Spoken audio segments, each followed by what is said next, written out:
যারা যোগ্য in service তাদের যদি চাকরি চলে যায়, তাহলে এই রাজ্য সরকার, এই কমিশন, এই দেশের বিচার ব্যবস্থা এবং এই দেশের যে ইনভেস্টিগেশন তদন্তকারী সংস্থাগুলো রয়েছে, সেটা সিআইডি হতে পারে, সিবিআই হতে পারে এবং কমিশনের বিভিন্ন আধিকারিক হতে পারে, মন্ত্রী আমলা হতে পারে, কেউ ছাড় পাবেন না। কারণ হচ্ছে এরা একে অপরের সবাইকে বেশিরভাগ দায়ী। হ্যাঁ বন্ধু, একদম পরিষ্কার। একজন যোগ্য চাকরি প্রার্থী হিসাবে যোগ্যতার সাথে সারা দিন রাত পরিশ্রম করে সে পরীক্ষা দিয়েছে,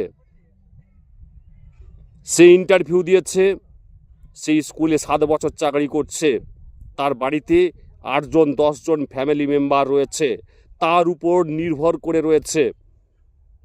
তাহলে সেই যোগ্য চাকরি প্রার্থীকে ওএমআর সিটটা সংরক্ষণ করতে যাবে? যদি সিস্টেমেটিক ফ্রড হয়, যদি এটা কমিশনের গলদ হয়, তাহলে একজন যোগ্য ইন সার্ভিস তার যদি চাকরি চলে যায়, এটা চরম বেআইনি। এরপরে আপনারা প্রশ্ন করবেন, স্যাগ্রিগেশনটা করবে কে? স্যাগ্রিগেশনটা হবে কিভাবে? আরে স্যাগ্রিগেশন হবে কিভাবে, করবে কে? এটা কি একজন যোগ্য ইন সার্ভিসের কাজ নাকি? যোগ্যতা দিয়ে সে পরীক্ষা দিয়েছে, ইন্টারভিউ দিয়েছে, সে প্রসেসে এসে হাই স্কুলে শিক্ষকতা করছে, দায়টা কি তার? আজকে তার পারিবারিক সম্মান, তার সম্মান, সে যদি মৃত্যু মুখে যদি পতিত হয়, কোনো বিপজ্জনক ঘটনা ঘটে, তাহলে কিন্তু এই সরকার, এই কমিশন এবং এই এন্টায়ার প্রসেস প্রত্যেকেই দায়ী থাকবে।